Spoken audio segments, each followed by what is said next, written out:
Hello everyone, peace be upon you all and this is Payas. என்னடா government பஸ்ஸோட செட்டப்லாம் வச்சுருக்க மாடல்லாம் வச்சுருக்க அப்படின்னு சொல்லி நீங்கள் யோசிக்கலாம். ஆக்சுவலி இந்த வீடியோட கண்டென்ட்டே அதுதான். நீங்கள் கவர்மெண்ட் பஸ்ஸில் ட்ராவல் பண்ணுறீங்க அப்படின்னா இந்த வீடியோ உங்களுக்காக. Let's start it. இந்த கண்டென்ட்குள்ளே போகிறதுக்கு முன்னாடி உங்ககிட்ட ஒரு சின்ன கதை சொல்லணும் அப்படின்னு நான் ஆசைப்பட்றேன். சுமாராக ஒரு 2 வருஷத்துக்கு முன்னாடி ஒரு 19 வயசு பையன் தன்னுடைய செமஸ்டர் எக்ஸாமை நிறைவேற்றுவதற்காக அவங்க அம்மா கிட்ட பிளெஸ்ஸிங்ஸ் வாங்கிட்டு வீட்டிலேருந்து கிளம்புறான். அவனுடைய காலேஜ் கேளம்பாக்கம் போகிற ரூட்டில் இருக்கிறனால அவன் வழக்கமாக ஏறக்கூடிய அந்த வண்டலூர் ஜங்ஷனில் ஒரு வண்டலூர் பஸ் ஸ்டாண்டில் இருக்கும். அங்கே வெயிட் பண்ணுறான். வழக்கம் போல் அந்த இடத்துல பஸ் லேக் ஆகுது. பஸ் வரவே இல்லை. 7 மணிக்கு ரீச் ஆனாங்க. 7:30 ஆகிடுச்சு, 7:08 ஆகிடுச்சு. எந்த ஒரு பஸ்ஸுமே வரல. வந்த இந்த ஒரு பஸ்ஸுமே ரொம்ப போய் கூட்டமாக இது ஃபுட்போர்ட்டில் போகிறாங்க. அதனால் இந்த பையனை ஏறாமல் இருக்கான். 8:30 ஆகிடுச்சு, ஒரு பஸ்ஸு வருது. ஆனால் அதுவுமே கூட்டமாக வருது. இவருக்கு எக்ஸாம் 9 o'clock ரீச் பண்ணணும். இப்போ 8:30. இந்த பஸ்ஸில் போனால் மட்டும்தான் அவனால் அந்த எக்ஸாம் அட்டன் பண்ண முடியும் அப்படின்ற ஒரு காரணத்தினால அந்த ஒரு பயத்துலேயும் அந்த ஒரு பதட்டத்துலேயும் அந்த பஸ்ஸில் ஏறுறான். போகிற வழியிலேயே கை ஸ்லிப்பாகி கீழே விழுந்துடுறான். கிட்டத்தட்ட அந்த ரூட்டில் மட்டுமே 4-5 பேர் இதே மாதிரி ஃபுட்பால் அடித்து கீழே விழுந்து தன்னுடைய உயிரை மாய்த்து கொண்டிருக்காங்க. சில பேர் பஸ்ஸு கிடைக்காம இவனை மாதிரி ஃபுட்பால் அடித்தவங்களும் இருக்காங்க. கெத்துக்காக தொங்கிட்டு போய் கீழே விழுந்து இறந்தவங்களும் இருக்காங்க. சரி, இதை நான் எதுக்காக சொல்கிறேன் அப்படின்னா, அந்த ரூட்டில் மட்டுமே கிட்டத்தட்ட ஒரு 4-5 காலேஜஸ் அண்ட் ஒரு கவர்மெண்ட் ஸ்கூல் ட்ரிப்பு வேலைக்கு போகிறவங்க இருக்காங்க. அப்படிப்பட்ட இடத்துல ஒரு கவர்மெண்ட் சரியான டிரான்ஸ்போர்ட்டேஷன் ஃபெசிலிட்டியை ஏற்படுத்தி தராதனால எந்த அளவுக்கு அபாயங்கள் ஏற்படுது, இத்தனை பேர் தன்னுடைய உயிரை மாய்த்து கொள்கிறாங்க, எத்தனை பெற்றோர்களுக்கு மன இளைச்சலுக்கு உண்டாகிறாங்க அப்படின்றத நம்ம புரிஞ்சுக்கணும். இந்த கவர்மெண்ட் சரியாக பஸ்ஸு இடாததுக்கு நம்மளும் ஒரு காரணமாக இருக்கும். இப்போ எப்படியாவது தொங்கிட்டு பஸ்ஸில் போயிடலாம் அப்படின்ற நம்மளோட எண்ணத்தினாலையும், எப்படியாவது ஃபுட்போர்ட்டில் வந்துடுவானுங்க அப்படின்னு நினைக்கக்கூடிய அந்த டிரைவரோட எண்ணத்தினாலையும் தான் பஸ்ஸஸ் ரொம்பவே லேகாக இருக்குது. இந்த மாதிரி இது நிகழக்கூடாது அப்படின்றதுக்காக நாஸ்டாக கொண்டு வந்த ஒரு சிஸ்டம் பேர் ஏபிபிஎஸ் சிஸ்டம், த advanced bus boarding security system. நீங்கள் கேட்கலாம், அதான் கவர்மெண்ட்டே ஸ்டெப் எடுத்து டோர் சிஸ்டம்லாம் கொண்டு வந்திருக்காங்கல்ல, அப்போ எதுக்காக இந்த இனோவேஷன் அப்படின்னா, இப்போ இந்த டோர் சிஸ்டம்னால ஃபுட்பால் அடிக்கக்கூடிய எண்ணிக்கை குறைஞ்சிருச்சா, அது எஃபெக்டிவாக இருக்கா அப்படின்னு சொல்லி கேட்டிங்கன்னா கண்டிப்பாக கிடையாது. அது ஏன்றதை நம்ம இதில் போய் பார்க்கலாம். இதில் பார்த்தீங்கன்னா சென்ட்ரல் கவர்மெண்ட் பெண்களுக்கும் குழந்தைகளுக்கும் எந்த ஒரு பாதிப்பும் ஏற்படக்கூடாது அப்படின்ற நலன் கருதி நிர்பயா ஃபண்ட் கிட்ட இருந்து கிட்டத்தட்ட 22 கோடி செலவில் இந்த டோர் சிஸ்டம் அண்ட் கேமராஸை பஸ்ஸஸில் இன்ஸ்டால் பண்ணுறாங்க. இப்படி இன்ஸ்டால் பண்ணுறதன் மூலமாக கேமரா மூலமாக நம்ம மக்களை கண்காணிக்கலாம். ஃபுட்பால் அடிக்கிறத தடுக்கிறதுக்காக இந்த டோர் சிஸ்டமையும் கொண்டு வந்தாங்க. ஆனால் ஆக்சுவலி இது ஒர்க் ஆச்சா, இது எஃபெக்டிவாக இருக்கான்னு கேட்டிங்கன்னா அதுதான் கிடையாது. இது என்ன டிஃபெக்ட் அப்படின்றத நம்ம இப்போ பார்க்கலாம். பொதுவாகவே இந்த டோர் எப்படி ஒர்க் ஆகுது அப்படின்னு சொல்லி கேட்டிங்க அப்படின்னா, அந்த டோருக்கு மேலே பார்த்தீங்க அப்படின்னா ஒரு ஹைட்ராலிக் பம்ப் உள்ளே வச்சுருப்பாங்க. எப்போ டிரைவர் அந்த சுவிட்ச் ஆன் பண்ணுறாரோ அப்போ அந்த ஹைட்ராலிக்கும் மூவ் ஆகும். அது கூட கரெக்டாக இருக்கிற அந்த டோர் ஓப்பன் அண்ட் க்ளோஸ் ஆகிட்டுருக்கும். ஆனால் இது எஃபெக்டிவாக இருக்குமா, பவராக இருக்குமான்னு சொல்லி கேட்டிங்கன்னா அதான் கிடையாது. ஏன்னா அந்த டோர் ஓப்பன்லேருந்து க்ளோஸ் ஆகும்போது நம்மளுடைய காலை அங்கே கீழே வச்சு நம்ம லாக் பண்ணிட்டாலே அந்த டோர் க்ளோஸ் ஆகாது. ஏன்னா அதை நானுமே ட்ரை பண்ணியிருக்கேன். இதில் இந்த பிக்சரில் பார்க்கக்கூடிய எல்லா பஸ்ஸஸுமே டோர் உள்ள பஸ்ஸஸ் தான். இன்னுமே பசங்க அதை லாக் பண்ணிவிட்டு ஃபுட்போர்ட்டில் தான் வராங்க. இன்னும் சில நேரத்தில் என்ன ஆகும் அப்படின்னா, சில்ட்ரன்ஸ் ஏறும்போது ஆட்டோமேட்டிக்காக அவங்க ஸ்டூடெண்ட்ஸ் ஏறும்போது என்ன பண்ணுவாங்கன்னா, சுவிட்ச் போட்டு டோர் க்ளோஸ் பண்ணுவாங்க. பேக் மாட்டிக்கும், கை மாட்டிக்கும். சம்டைம்ஸ் கீழே ஏதாவது அந்த டோர் கீழே இருந்துச்சுன்னா என்னுடைய ஷூவை கூட கிழிச்சிருச்சு. இந்த இடத்துல நான் நோட் பண்ணியிருப்பேன். இந்த மாதிரி நிறைய டிஃபெக்ட்ஸ் அண்ட் சேலஞ்சஸ் இந்த டோர் சிஸ்டமில் இருக்குது. இதுக்காக நான் என்ன சொல்யூஷன் வச்சுருக்கேன் அப்படின்றத இப்போ பார்க்கலாம். என்னுடைய கேம் என்ன அப்படின்னா, யாராவது ஒருத்தர் ஃபுட்பால் ப்ராக்டிஸ் பண்ணுறாங்க அப்படின்னா பஸ் மூவ் ஆகக்கூடாது. மேபி அந்த பஸ் மூவ் ஆகிட்டுருக்கு. அப்போ யாராவது ஃபுட்பாலில் நின்றால் கூட, யாராவது ஃபுட்பால் அடித்தா கூட அந்த பஸ் ஆட்டோமேட்டிக்காக ஸ்லோ டவுன் ஆகி நின்றுணும். ஓகேங்களா? ஆனால் அவங்க ஃபுட்பால் அடிக்கிறாங்களோ இல்லையா அப்படின்றத நான் எப்படி கண்டுபிடிப்பேன்? We can use the sensor. ஓகேவா? அந்த சென்சாரை நான் எங்கே ப்ளேஸ் பண்ண போகிறேன் அப்படின்னு சொல்லி கேட்டிங்கன்னா, நான் இப்போ காட்டுற எல்லா பிக்சர்ஸ்லையும் நீங்கள் பார்த்தீங்கன்னா காமனான ஒரு விஷயம் இருக்கும். அதாவது அந்த பஸ்ஸோட கடைசி ஸ்டேர்ஸ்ன்னு சொல்லுவாங்க, அந்த கடைசி படிக்கட்டு. அந்த படிக்கட்டில் அவங்களால கால் வைக்காமல் ஃபுட்பால் அடிக்கவே முடியாது. என்னதான் கம்பியை பிடிச்சி தொங்கினாலும் மேலே வந்து இது பண்ணாலும் இந்த படிக்கட்டோட சப்போர்ட் இல்லாமல் அவங்களால அடிக்க முடியும். அப்போ அந்த இடத்துல வந்து ஒரு ப்ரெஷர் சென்சாரை வந்து நான் ப்ளேஸ் பண்ணுறேன். இதன் மூலமாக அவங்க அந்த இடத்துல நிற்கிறாங்களா இல்லையான்றதை நான் வந்து ஈஸியாக ஐடென்டிஃபை பண்ணுவேன்.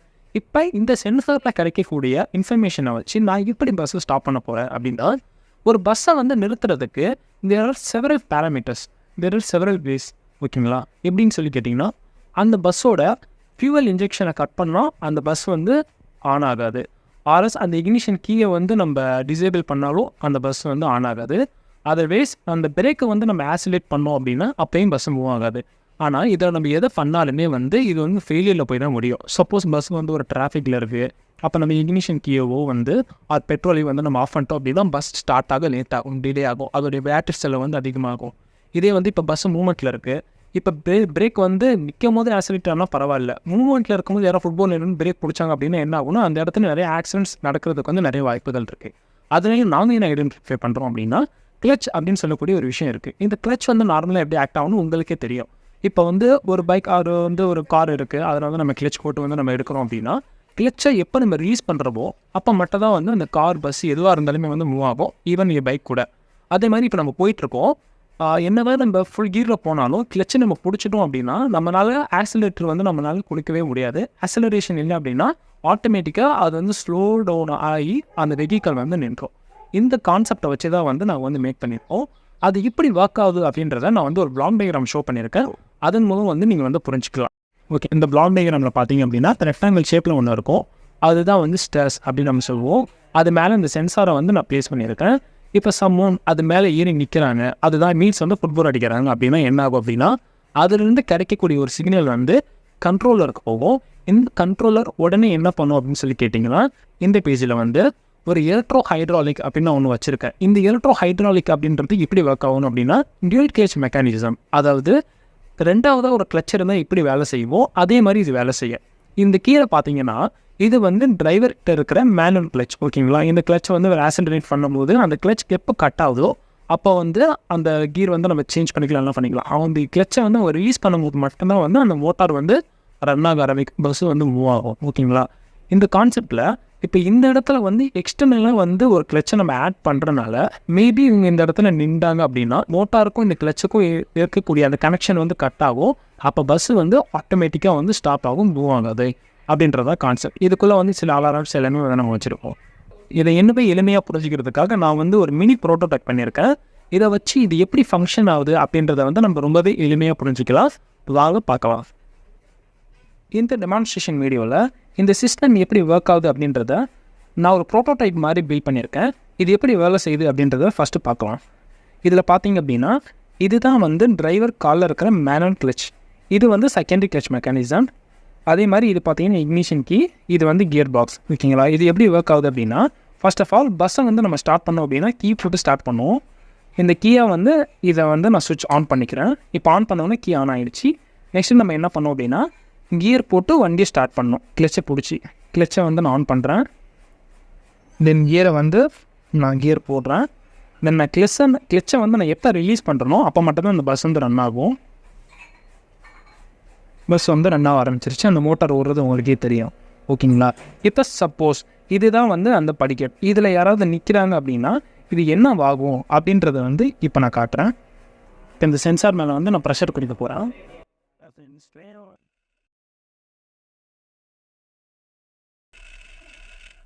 இதில் பார்த்தீங்கன்னா தெரியும் இந்த மோட்டார் ஆடுறது வந்து ஸ்டாப் ஆகிருக்கும் பிகாஸ் ஆஃப். இப்போ வந்து நீங்கள் டெமான்ஸ்ட்ரேஷனை பார்த்துருப்பீங்க. இதில் உள்ள கீ சேலஞ்சஸ்லாம் என்னென்ன அப்படின்னு சொல்லி பார்க்கும்போது நான் வந்து ஒரு விஞ்சலில் கையில் வச்சு ப்ரெஸ் பண்ணியிருப்பேன். ஆக்சுவலாக இதை நான் என்ன சொல்லியிருப்பேன் அப்படின்னா ஸ்டூடெண்ட்ஸ் போர்டிங்கில் இருக்கும்போது அதை சென்ஸ் பண்ணுற சென்சராக வந்து இதை நான் வந்து கன்சிடர் பண்ணியிருக்கேன். ஆக்சுவலி வந்து ப்ரெஷர் சென்சார் அண்ட் ப்ரெஷர் ஸ்டர்ஸ்லாம் வந்து அவைலபிளாக இருக்குது. பட் அதோடைய ரேட் எவ்வளோ இருக்கும் அப்படின்னு சொல்லிக்கிட்டேன், கிட்டத்தட்ட வந்து 3000 4000 வரை வருது. ஒரு பஸ்ஸுக்கு மட்டுமே வந்து பார்த்தீங்கன்னா ஃப்ரண்ட் அண்ட் பேக் முன்னாடி பின்னாடி வந்து நம்ம 2 ஸ்டேர் வந்து இன்ஸ்டால் பண்ணுற மாதிரி இருக்கும். அப்போ ஒரு பஸ்ஸுக்கே 6000 ரூபானா இருக்கிற எல்லா பஸ்ஸுக்கும் வந்து கவர்மெண்ட் வந்து கண்டிப்பாக அக்செப்ட் பண்ண மாட்டாங்க. அதோடைய செலவினங்களும் வந்து ரொம்பவே அதிகமாக இருக்கும். சரி, அப்போ நீங்கள் கேட்கலாம், ஏன் அதுக்கு தான் ஐஆர் யூஸ் பண்ணிட்டு போயிருக்கலாமே, ஐஆர் வந்து லைட்டு தானே அப்படின்னு சொல்லி கேட்டிங்கன்னா நமக்கே தெரியும். நம்மளாம் ஐஆர்லாம் வச்சோம் அப்படின்னா பசங்க என்ன பண்ணுவாங்கன்னா ஒரு பபிள் காம் எடுத்து ஒட்டி விட்டு போயிடுவாங்க. இந்த லைட் ஏரியாவுக்கு சுத்தமாக வேலை செய்யாது, அது வந்து எஃபெக்டிவாக இருக்காது. அதனால் நான் என்ன பண்ணியிருக்கேன்னா இந்த சென்சாரை நானே உருவாக்கியிருக்கேன். இதில் வந்து என்னென்ன கீ காம்போனன்ட்ஸ்லாம் இருக்குது சொல்லி கேட்டிங்கன்னா, ஒரு ப்ரெஷர் சென்சாரை வந்து நான் ஃப்ரண்ட்டில் வச்சுருப்பேன். ஆனால் அது ப்ரெஸ் பண்ணக்கூடிய இடம் வந்து நம்ம நார்மலாக வேறு ஏதாவது சென்சார் யூஸ் பண்ணோம் அப்படின்னா சீக்கிரமாக அது வந்து உடஞ்சிரும். ஏன்னா பசங்க ஏறி அதில் மிதிப்பாங்க. அதிகமான லோடு ஏறும்போது அது வந்து டெஸ்ட்ராய் ஆகிறதுக்கும் மால் ஃபங்க்ஷன் ஆகிறதுக்கும் நிறைய வாய்ப்புகள் இருக்குது. ஆக்சுவலி இந்த சென்சாரை நான் எப்படி மேக் பண்ணியிருக்கேன் அப்படின்னு சொல்லி கேட்டிங்கன்னா, உங்கள் எல்லாருக்குமே நான் நியூட்டானியன் ஃப்ளூயிட் அப்படின்னு சொல்லி ஒன்று தெரியும். இதில் ஒன்றும் இல்லை, ஆப்போசோடாவும் தண்ணியும் தான் வந்து நான் ஆட் பண்ணியிருக்கேன். அது ஒயிட் கலரில் இருக்கிறது அதுதான். உடைய ஒர்க்கிங் பிரின்சிபல் பார்த்தீங்க அப்படின்னா, இது மேலே ஏதாவது ஒரு வெயிட்டான ஆப்ஜெக்டிவோ இல்லை வெயிட்டான ஒரு பொருளையும் நம்ம வைக்கும் போது இது வந்து சாலிட் ஸ்டேட்லேயே மட்டுமே இருக்கும். ஆனால் அதே பொருளை வந்து கொஞ்ச நேரத்துக்கு அப்படியே இருந்துச்சுன்னா அது வந்து லிக்விடாக மாறி அதோடைய போஸ் வந்து கொடுக்க ஆரம்பிக்கும். இப்போ இதை நம்ம ஸ்டேர்ஸில் வைக்கும் போது என்ன ஆகும் அப்படின்னா, அந்த ஃப்ரண்ட்டில் கொடுத்த அந்த ப்ரெஷர் சென்சார் இருக்குது தெரியுமா, இது எப்போயுமே வந்து ஆக்ட் ஆகிட்டே இருக்காது. ஏன்னா ஒரு நாளைக்கு மட்டுமே பார்த்தீங்கன்னா 100 தடவை ஏறுவாங்க இறங்குவாங்க அப்படின்றதெல்லாம் இருக்குது. அப்போ ஒவ்வொரு தடவையும் வந்து ஏறும்போது சென்சார் வேலை செஞ்சுக்கிட்டே இருந்துச்சு அப்படின்னா இது வந்து டிஃபெக்ட் ஆகிறதுக்கு வந்து வாய்ப்பு இருக்குது. இப்போ இந்த மாதிரி கொடுக்கும்போது என்ன ஆகும் அப்படின்னா, அவங்க வந்து ஒரு ஃபோர்ஸில் ஒரு ஸ்பீடில் வந்து ஏறுவாங்க. அப்போ வந்து இது ஆக்டே ஆகாது. எப்போ அந்த படிக்கட்டில் வந்து அவங்க கான்ஸ்டண்ட்டாக நின்றுட்டே இருக்காங்களோ அப்போ மட்டும் அது லிக்விடாக மாறி கீழே இருக்கிற அந்த ப்ரெஷர் சென்சாரை வந்து ஆன் பண்ணும். அப்போ இந்த சென்சாரை ஆக்டிவேட் ஆகும். அப்போ இந்த ஃபங்க்ஷன்ஸ் எல்லாமே நடக்கும் அப்படின்ற ஒரு பிரின்சிபாலில் தான் வந்து இதை நான் மேக் பண்ணியிருக்கேன். இதான் இந்த வீடியோட கன்க்ளூஷன். நீங்கள் சொல்லுங்கள் யார் மேலே தப்பு இருக்குன்னு. செமஸ்டர் எக்ஸாமுக்கு டைம் ஆகிடுச்சு, போகலன்னா அரியர் விழுந்துடும். அந்த பயத்துலேயும் அந்த பதட்டத்துலேயும் ஃபுட்போர்டில் ஏறினேன் அந்த பையன் மீது தப்பா, இல்லை அந்த டிரைவர் பஸ்ஸை எடுக்க மாட்டேன்னு சொல்லியும் உள்ளே இருக்கிற பேசஞ்சர்ஸ் என்னுடைய வேலைக்கு டைம் ஆகிடுச்சு அப்படின்னு தன்னுடைய சுயநலத்துக்காக பஸ் எடுக்க சொன்னாங்களே அவங்க மீது குற்றமா, இல்லை இது எல்லாமே தாண்டி லட்சியமாக அந்த பஸ் எடுத்த அந்த டிரைவர் மீது குற்றமா? யார் மேலே வேணால் குற்றமாக இருக்கலாம். ஆனால் கவர்மெண்ட் இந்த மாதிரி ஸ்ட்ரிக்டான சிஸ்டத்தை இம்ப்ளிமெண்ட் பண்ணுறதன் மூலமாகவும் கரெக்டான நேரத்துக்கு பஸ்ஸை விட்டாங்கன்னா இந்த மாதிரி அபாயங்கள்லேருந்து நம்ம தவிர்த்து கொள்ளலாம். இதனால் பலனடையக்கூடியது அந்த பஸ்ஸில் ட்ராவல் பண்ணக்கூடிய அந்த பேசஞ்சர்ஸ், குழந்தைகள், பெண்கள் மற்றும் கிடையாது, நம்ம வீட்டில் இருக்கக்கூடிய நம்மளுடைய தாயின் தான். ஒவ்வொரு தடவையும் வீட்டை விட்டு வெளியேறும்போது நம்மளுடைய பையன் நல்லபடியாக வீடு திரும்புவாரா அப்படின்னு எதிர்பார்க்கக்கூடிய அந்த நேரத்தில் நடந்த அந்த ஒரு ஆக்சிடென்ட் தான் அப்போ சொன்ன அந்த கதை. அது வேறு யாரும் இல்லை, ஆனால் என்னுடைய பெற்றோர் பட்ட துன்பத்தையும் துயரத்தையும் வேறு யாருமே படக்கூடாதுன்றதுக்காக தான் இந்த ஒரு இனோவேஷனையும் நான் வந்து உருவாக்கினேன். யாரும் ஃபுட்போர்ட் அடிக்காதீங்க, சேஃபாக போயிட்டு சேஃபாக வாங்க நான் சொல்லி இந்த வீடியோ வந்து நான் ஃபினிஷ் பண்ணிக்கிறேன். Thank you, good bye.